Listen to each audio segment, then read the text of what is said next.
First, Nun Qal Imperfect. We've looked at the perfect and the participle and found them to be completely regular. Now let's look at the imperfect. So as we mentioned before, the imperfect is the form that has the prefix, and because of that, you take away the intermediate vowel and you end up with a nun smack dab against the next consonant, in this case a gimel, and so it assimilates. And it shows up as a dagesh forte, and we can see it here, right? That's the dagesh forte right there. So yagash, we see it there. Tagash, tagash, tagashi. This dagesh forte is your nun all the way through. Now this one, tagashi, we have the dagesh forte there, but what would happen if this was a word where you had a kof there, for instance? What could happen? Well, the coal mine rule could apply, right? If you have one of the coal mine letters here, and it's supposed to have a dagesh forte, and it has a vocal shava under it, you may lose that dagesh forte.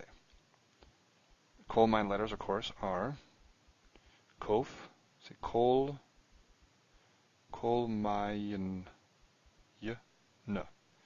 You can look it up, João Maroca, page 83. They won't always drop. The dageshes will not always drop if these are followed by a vocal shava, but sometimes they will. Okay, here's your egash, here's your nun right there. Yigashu, again, we have a shava there. Of course, this will happen with vocalic endings, because vocalic endings reduce the theme vowel. So here and here, reduce the theme vowel to produce this vocal shava, and then you end up with this coal mine situation. So it's these three in the imperfect. Now with gimel, your nun is there all the way through. So tagashna, tagashu, tagashna, negash. Okay? And over here, these are the cousins of the imperfect. Vav consecutive, or preterite here. Vayagash behaves the same way, just as you would expect. You have the dagesh forte in the yud. There's no reason to lose it. Yagash, egasha, or egasha, I should say. Stress at the end. Okay, so there you have your imperfect and preterite concordative. What did I want to say? They assimilate because of the prefix, and they're indicated by dagesh forte. Well, okay, we've said that. Here I have the same comparison tables that I showed you for the perfect. The strong verb, imperfect, yifkod, okay? And now here we see yagash, yipol, yitain. So here we see three different theme vowels, right? We've got patach, holem, and tzere. In the perfect, they were all the same. It was all patach. But in the imperfect, we start to see a difference. A difference in terms of the theme vowel. But they all behave the same. Nun assimilates in all of them. Okay? Now this one is really the most similar to the strong one because it has the holem. See here? So yifkod, yipol. This is the one that's the closest to the strong verb because it has the holem theme vowel. This one, yagash, is a bit more like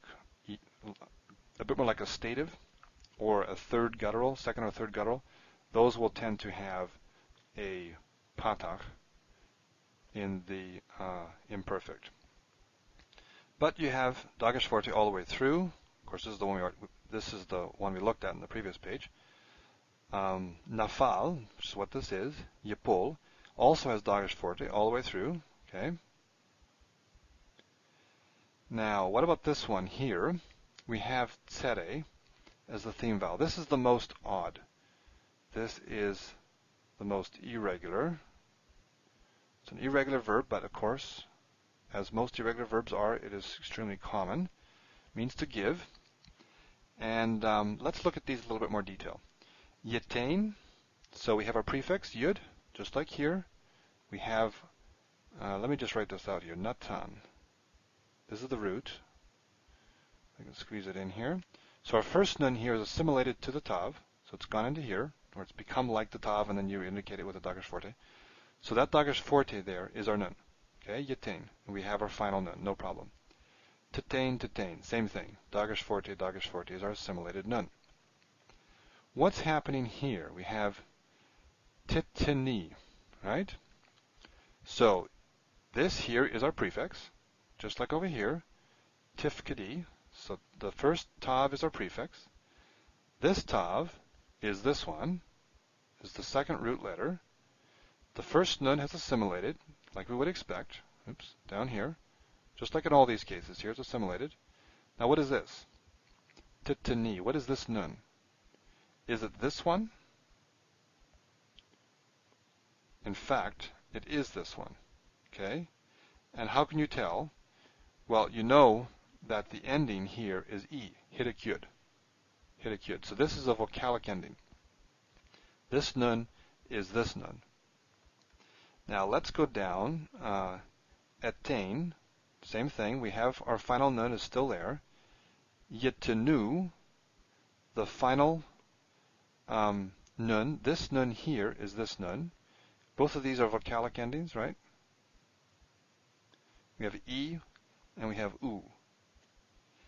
Now what's happening here? Yitena, or titena. Here's our ti. This is the prefix. This tav is that tav, and it's got a dot in it. Dagesh forte, that's our first nun.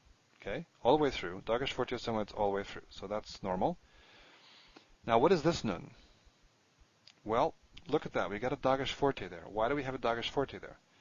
It's because we have a consonantal ending. The ending here is na, right? See that there? Na. Tif kod na. So we have a consonantal ending, and it's na, and it's coming after this nun. And back at the first module, I said if you have a nun next to another consonant with no vowels in between, then the nun will tend to assimilate, and this often happens when you have consonantal suffixes, because you end up with this consonant and that consonant smacked up against each other. This, of course, is a silent shava. So this dagesh here is that nun. So really what you see here, the only bit that's left from the root is that middle piece. Now we'll see this in other forms of natan as well. You end up with only one letter left from the root. So that's why this one is good to become familiar with. You don't have to memorize the whole thing, but it's good to be aware that natan can lose both its first and its third. And then it just ends up with one piece. Titanu, this is no dagesh, this is the radical here. So that's one of these vocalic endings, just like this. Titena, well, that's the same as that. And nitain, you end up here with the radical nun stain, just this one here, because there is nothing after it, nothing for it to assimilate to. Okay, I hope I didn't overcomplicate that. I just want to highlight natan because it's a bit irregular. Imperfect. Did I want to say anything else? 3 different theme vowels. Patach, holem, tsere. I already said that. Patach, holem, tsere. And they all assimilate. The first nun assimilates in all of them. And that's it. So next we'll look at the imperative.